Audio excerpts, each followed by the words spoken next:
Assalamualaikum warahmatullahi wabarakatuh. Bismillah, alhamdulillah, wassalatu wassalamu ala rasulillah, amma ba'du. Bagaimana kabarnya hari ini? Mudah-mudahan masih dalam keadaan sehat ya, dan masih tetap semangat mengikuti pembelajaran hari ini. Nah, pada kesempatan kali ini kita akan belajar fikih dengan materi tentang haji.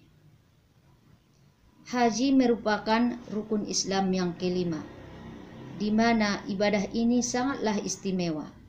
Kenapa dikatakan istimewa? Karena ibadah ini tidak bisa dilakukan kapan saja dan di sembarang tempat.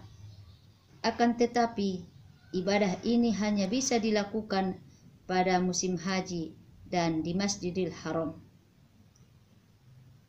Ibadah haji merupakan ibadah mahdoh dan sekaligus penyempurna bagi rukun Islam itu sendiri. Baiklah, pada materi haji ini yang akan kita bahas, yang pertama pengertian dan hukum haji, yang kedua syarat-syarat haji, dan yang ketiga rukun dan wajib haji. Masuklah kita kepada materi yang pertama, yaitu pengertian haji dan hukumnya. Haji berasal dari kata hajjah, yang secara bahasa haji adalah menyengaja.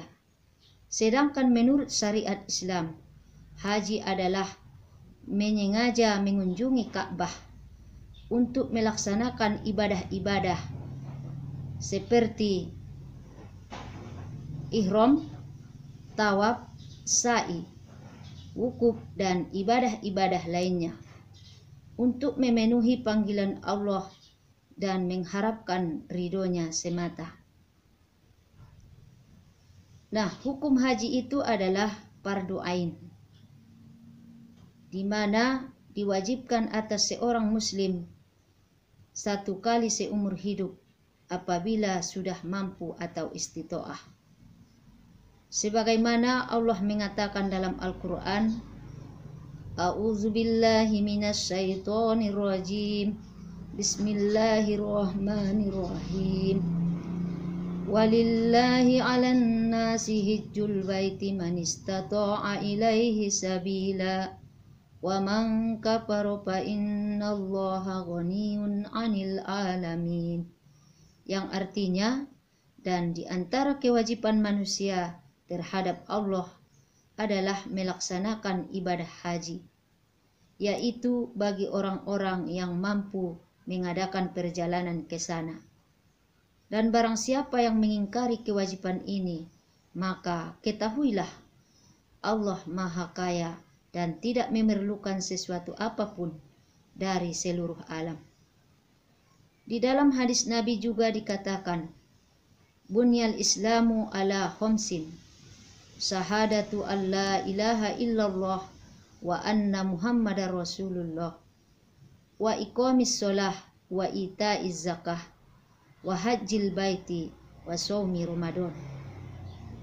Ditegakkan Islam itu atas 5 perkara, yaitu bersaksi bahwa tiada Tuhan selain Allah dan Muhammad itu adalah utusan Allah, mendirikan sholat, menunaikan zakat, haji ke Baitullah, dan puasa pada bulan Ramadan.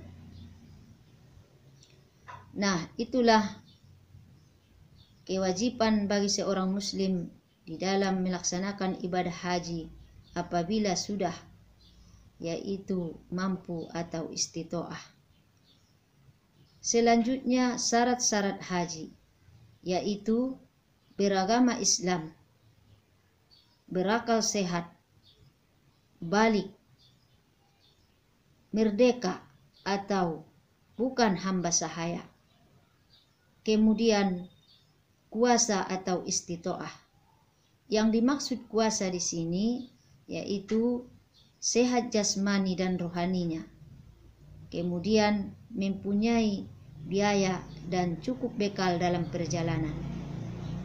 ada kendaraan yang diperlukan, kemudian aman dalam perjalanan, dan bagi wanita ada mahram yang menyertainya. Berikutnya rukun haji. Rukun haji apabila ada tertinggal atau tidak terlaksana salah satu di antaranya, maka hajinya dianggap tidak sah. Adapun rukun haji itu yang pertama, ihram dengan niat ibadah haji, yaitu berniat di dalam hati sambil memakai pakaian putih untuk mengerjakan ibadah haji atau umroh. Adapun pakaian ihram bagi laki-laki yaitu 2 helai kain putih yang tidak berjahit, 1 disarungkan dan 1 diselempangkan. Adapun pakaian ihram bagi wanita yaitu pakaian yang dapat menutupi seluruh tubuhnya kecuali muka dan 2 telapak tangan. Selanjutnya wukuf. Berkumpulnya para jamaah haji di Padang Arafah pada tanggal 9 Zulhijjah mulai waktu zuhur sampai terbit fajar pada tanggal 10 Zulhijjah, dan wukuf ini merupakan rukun yang paling utama karena ini merupakan puncaknya haji, sehingga apabila seorang jamaah tidak berkesempatan melaksanakan wukuf, kalaupun rukun-rukun yang lain sudah terlaksana, maka hajinya dianggap tidak sah. Selanjutnya tawaf. Tawaf artinya mengelilingi Ka'bah sebanyak 7 kali putaran, yang dimulai dari Hajarul Aswad dan berakhir di Hajarul Aswad pula. Yang keempat adalah sa'i. Sa'i artinya berlari-lari kecil, yaitu dari Bukit Sofa menuju Marwah sebanyak 7 kali putaran. Yang kelima, tahallul. Tahallul artinya menghalalkan kembali segala larangan pada waktu ihram dengan cara bercukur ataupun bergunting rambut. Yang keenam adalah tertib, yaitu melakukan rukun haji sesuai tahapannya. Adapun wajib haji itu apabila tertinggal salah satu, maka hajinya masih dianggap sah dengan syarat membayar dam. Wajib haji itu yang pertama berihram sesuai mikotnya, kemudian bermalam di Musdalifah ataupun mabit di Musdalifah. Yang ketiga adalah bermalam atau mabit di Mina, kemudian melontar jumrah Aqabah. Yang kelima melontar jumrah ula, wusto, dan Aqabah. Yang keenam meninggalkan segala larangan-larangan pada waktu ihram. Dan yang ketujuh tawaf wada atau tawaf perpisahan. Demikianlah materi kita pada saat ini. Mudah-mudahan dapat bermanfaat bagi kita semua dan dapat berkah dari Allah Subhanahu wa taala. Semoga kita segera dipanggil oleh Allah untuk melaksanakan ibadah haji ke tanah suci. Amin amin ya rabbal alamin. Labbaik Allahumma labbaik, labbaik la syarika laka labbaik, innal hamda wan nikmata laka wal mulk la syarika lak. Nasrum minallahi wa fathun qarib wa basyiril mu'minin. Assalamualaikum warahmatullahi wabarakatuh.